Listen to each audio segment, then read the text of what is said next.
hello students তোমালোকক সকলোৱে নিশ্চয় ভালে আছা ঘৰতে সুৰক্ষিতভাৱে আছা সাগে আৰু নিৰ্দিষ্ট সময়ত পঢ়া শুনা কৰি আছা সাগে লাষ্ট ক্লাছত মই তোমালোকক ভাৰ্বৰ ফাইনাইট আৰু নন ফাইনাইট ভাৰ্বছৰ বিষয়ে বুজাইছিলো আৰু তেতিয়া তোমালোকক কৈছিলো যে ভাৰ্বক আমি এজ এ নাউন আৰু এজ এন এডজেক্টিভ আমি সেন্টেন্সত ইউজ কৰিব পাৰো বা আমি সেন্টেন্সত ইউজ কৰো নন ফাইনাইট ভাৰ্ব খিনি বুজাওতে হিহত নন ফাইনাইট ভাৰ্বৰ তিনটা সাব ক্যাটেগৰিও মই তোমালোকক নিশ্চয় মেনশন কৰিছিলো আৰু সেই সাব ক্যাটেগৰি গিটাকে মই আজি তোমালোকক ডিফাইন কৰি দিম সি লাষ্ট ক্লাছত মই তোমালোকক নন ফাইনাইট ভাৰ্বৰ তিনটা সাব ক্যাটেগৰি বুজাইছিলো জিৰান যাক আমি এজ এ নাউন ব্যৱহাৰ কৰো পাৰ্টিসিপল যিখিনিক আমি এজ এন এডজেক্টিভ ব্যৱহাৰ কৰিব পাৰো আৰু ইনফিনিটিভ হল আমাৰ আমি ইয়াক টু ভাৰ্ব বুলি কওঁ এতিয়া আমাৰ ভাৰ্বৰ কামটো একচুয়ালি আমি সেন্টেন্সত কিহৰ কাৰণে ব্যৱহাৰ কৰো ভাৰ্ববোৰ হল আমাৰ অ্যাকশন ওয়াৰ্ডস ইজন্ট ইট তাৰ মানে এটা সেন্টেন্সত সাবজেক্টটোৱে কি কাম কৰিছে সেইখিনি ব্যৱহাৰ কৰিবৰ কাৰণে আমি সাধাৰণতে ভাৰ্ববোৰ ব্যৱহাৰ কৰো কিন্তু আমি ভাৰ্বক এজ এ নাউন আৰু এজ এন এডজেক্টিভ আমি ব্যৱহাৰ কৰিব পৰা কিছুমান নিয়ম আছে ফাৰ্স্ট হল জিৰান্ড জিৰানখিনিক আমি ভাৰ্বাল নাউন বুলিও কওঁ কাৰণ জিৰানবোৰ হল তোমাৰ ভাৰ্বৰ আইএনজি ফৰ্মৰ হেতু ৰূপ যেটো আমি এজ এ নাউন ব্যৱহাৰ কৰো সেন্টেন্সত so gerund are ING form of verb that functions as nouns in a sentence এটা বাক্যত জিৰান্ড বিলাকে কি কৰে বাক্যটোৰ ভাৰ্ব হিচাপে নবহি প্লাই তাত এটা নাউনৰ কাম কৰে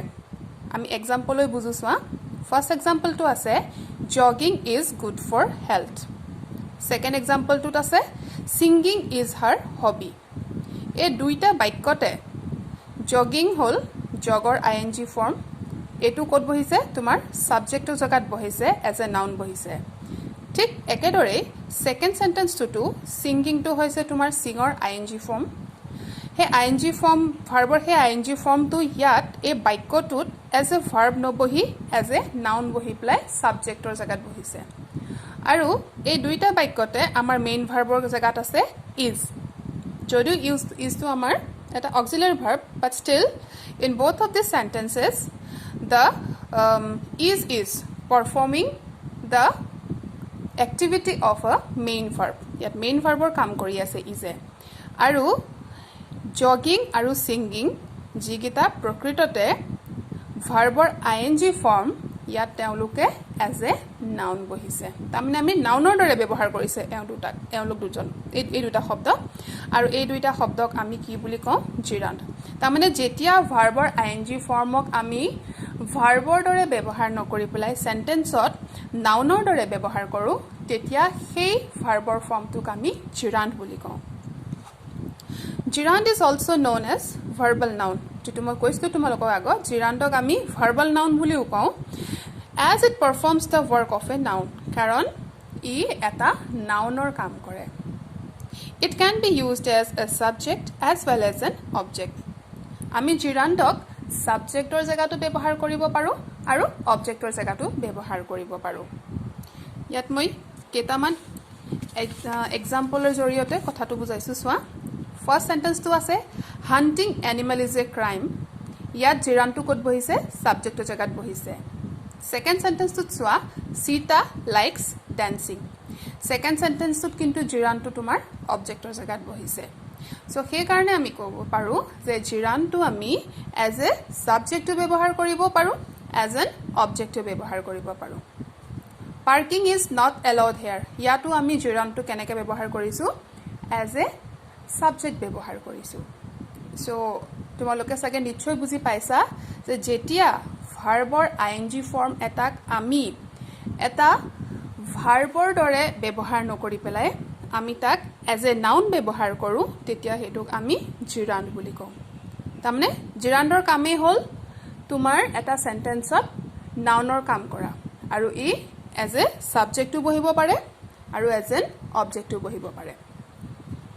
তাৰপিছত নেক্সট পইণ্টটো আহি গল আমাৰ পাৰ্টিসিপলস বিলাকক আমি ভাৰ্বাল এডজেক্টিভ বুলি কওঁ যেনেকে জিৰানবোৰ আমাৰ ভাৰ্বাল নাউন হল তাৰমানে ভাৰ্বৰ সেইটো ফৰ্ম যাক আমি নাউনৰ নিচিনাকৈ ব্যৱহাৰ কৰো সেইখিনিক আমি জিৰান বুলি কওঁ এতিয়া ভাৰ্বৰ যিটো ৰূপক আমি এজ এডজেক্টিভ ব্যৱহাৰ কৰোঁ সেইখিনিক আমি পাৰ্টিচিপলছ বুলি কওঁ তাৰ ডেফিনেশ্যনটো হৈছে a verb that functions as an adjective is called a participle তাৰমানে ভাৰ্বৰ যিটো ফৰ্মে এটা বাক্যত এটা এডজেক্টিভৰ কাম কৰে সেইটোক আমি পাৰ্টিচিপল বুলি কওঁ it is also known as verbal adjectives আমি ইহঁতক verbal adjective বুলিও ক'ব পাৰোঁ উদাহৰণস্বৰূপে I bought a dancing doll Hari saw a wounded bird এই দুটা বাক্যত লক্ষ্য কৰা মই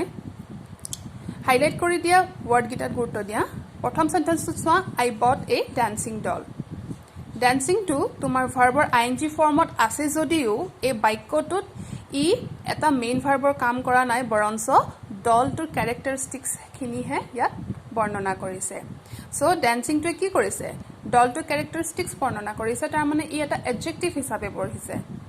ঠিক একেদৰে second সেন্টেন্সটো Hari saw a wounded bird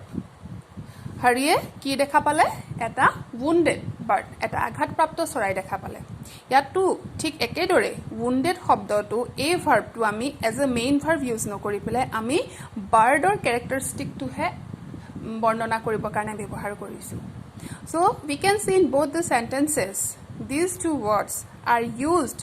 not to work as a main verb in the sentence but to modify or to qualify the nouns or the objects present in these sentences প্ৰথমটো dancing শব্দটোৱে ডলটো qualify কৰি আছে যেটো নেকি এই সেন্টেন্সটো object ঠিক তেনেদৰে second সেন্টেন্সটো wounded শব্দটো যেটো নেকি এটা past participle form of wound verbৰ past participle form ইয়াক আমি কি কৰিছো তোমাৰ